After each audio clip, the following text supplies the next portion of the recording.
Hello বন্ধুরা, কেমন আছো তোমরা? আশা করছি তোমরা যে যেখানে আছো ভালোই আছো। আর আমিও কিন্তু বেশ ভালোই আছি।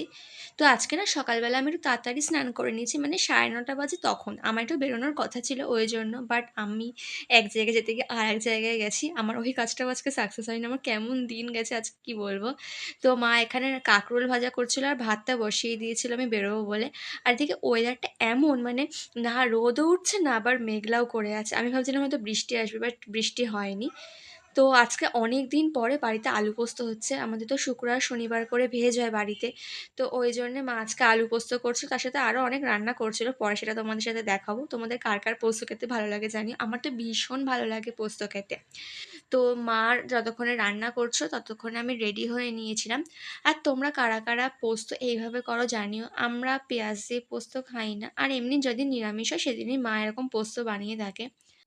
আজকে সকালবেলা মা আলু সেদ্ধ দিয়েছিল, দেখলেই তো ভাত হচ্ছিল। তো আলু সেদ্ধ আর ঘি দিয়ে ভাত খেয়ে আমি একবারে রেডি হয়ে গেছি। একটা কাজ তো হয়নি, আমার যাওয়ার কথা ছিল কলেজ রুটে, বাট এই যে এই কদিন ধরে এত বৃষ্টি হয়ে গেলো, ওখানে জল জমে আছে, যার জন্য আর যাওয়া হয়নি। আমার একটা বন্ধুর যাওয়ার কথা ছিল, বাট ও আমাকে কল করে বললো যে যেতে না, এরকম ব্যাপার, ওই জন্য যাওয়া হয়নি।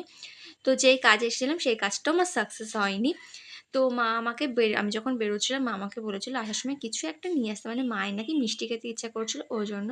তো মিষ্টির দোকানে এসে আজকে তো এমনিই ভেজ, তো আমি একটু সিঙ্গারা নিয়েছিলাম।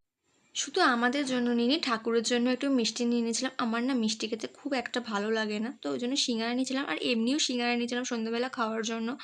তো ওটা নিয়ে সোজা বাড়ি চলে এসেছিলাম। আর কলকাতার কোনো জায়গা ফাঁকা থাকবে এটা তো একদম ভাবাই যায় না। এখানে যেটুকু জায়গা ফাঁকা ছিল দেখো, সেটুকুও জায়গাও কেটে খুঁড়ে শেষ করে দিচ্ছে। এখানেও নাকি কিছু একটা হতে চলেছে। তো কি হয় দেখা যাক, তোমাদের সাথে সেটা দেখাবো হয়ে গেলে পুরোটা। তো আজকে এতটা গরম ছিল, এতটা কি মানে বৃষ্টি হয়েও না তারপরেও গরম, কোনো ভাবই নেই, মানে ওয়েদারের কোনো চেঞ্জই নেই। তো বাড়ি এসে আজকে মা পুজো করেছিল, আমি তো সকালবেলা স্নান করে নিয়েছিলাম। তো মা পুজো করে দেখো আমি যে মিষ্টি দুটো নিয়ে এসেছিলাম ওটাই আজকে ঠাকুরকে দিয়েছিল মা।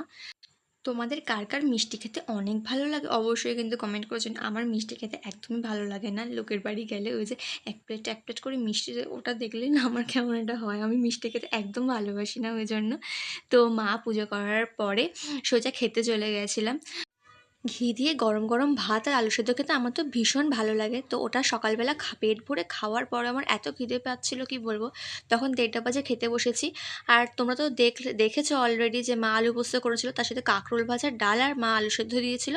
আর বাড়িতে মা আমতেল বানিয়েছিল, ওটা দিয়ে আমতেল দিয়ে আলু সেদ্ধ দিয়ে মা মেখেছিল। তো দুপুরবেলা খাওয়া দাওয়া করে তো একটু ঘুমিয়েই পড়েছিলাম। আর ঘুম থেকে উঠে মা গেছিলো রেশন ধরতে। আর রেশন ধরে যখন এসেছে তখন 6:15 এরকম বাজে, তো পুরো সন্ধে হয়ে গেছিলো। আর আজকে আবার ঠাকুরের ধূপকাঠিও নিয়ে এসেছে বাবা। তো যাই হোক, মা দিচ্ছিল সন্ধ্যা। আজকে আমি চা করে নিয়ে এসেছিলাম, আমি বাড়িতে থাকলে আমিও করি মাও করে। আর তোমাদের সাথে তো বলেইছি যতই গরম পড়ুক না কেন আমাদের ঘরে চা খাওয়া একদম ছাড়া যাবে না। আর চা খাওয়ার জন্য কিন্তু বেশ ভালো একটা কাছাকাছি জায়গা আছে, পাটুলি। ওটা খুব সুন্দর জায়গা, আর ওখানে মানুষ যায় চায়ের লোভে, মানে ওখানকার চাটা এত টেস্টি কি বলবো। তোমরা যারা যাওনি একবার কিন্তু গিয়ে ঘুরে আসতেই পারো, ওখানকার পরিবেশটা কিন্তু ভীষণ সুন্দর। আর ওখানে তো বললামই চা খাওয়ার জন্যই সবাই যায়। তোমরা গিয়ে আগে একবার চাটা টেস্ট করবে, তারপরে যা খাওয়ার খাবে। তো তোমাদের সাথে তো তখন দেখালামই যে সিঙ্গারা নিয়ে এসেছিলাম। তো আজকে সন্ধ্যেবেলা সিঙ্গারা আর গরম গরম চা।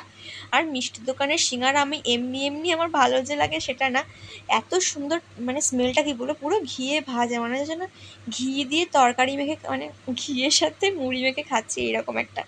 তো আর আজকে চা খেতে গিয়ে জানো না কি হয়েছে, আমি না আজকে অনেকটা মতনই চা বানিয়ে ফেলেছিলাম। আর মা আমাকে বেশ 1 কাপ চা দিয়ে দিয়েছে। আর চাটা খেতে গিয়ে আমার গায়ে পড়ে গেছে আজকে, যেটা আমার কোনো দিন হয় না। তো মা একটু মুখটা ভার করেছিল যে চা ফেলে দিয়েছি ওই জন্য। তো সারা সন্ধ্যে মার সাথে একটু গল্প টল্প করে নিয়ে যখন 10টা বাজে তখন খেতে এসেছি। আর আমাকে দিয়েছিল আলু পোস্ত, আর মা এবেলা ভাত করেছিল ওই জন্য গরম ভাত ছিল। আর মা নিয়েছিল আলু সেদ্ধ দিয়ে ভাত। আমি মায়ের আলু সেদ্ধ ভাতটা নিয়ে মাকে আলু পোস্তটা দিয়ে দিয়েছিলাম, কারণ আমার আলু সেদ্ধ ভাত খেতে ভীষণ ভালো লাগে। ইউটিউব থেকে দেখতে গেলে সাবস্ক্রাইব করে দিও, আর কমেন্ট করে কিন্তু অবশ্যই জানিও ভিডিওটা কেমন লাগে।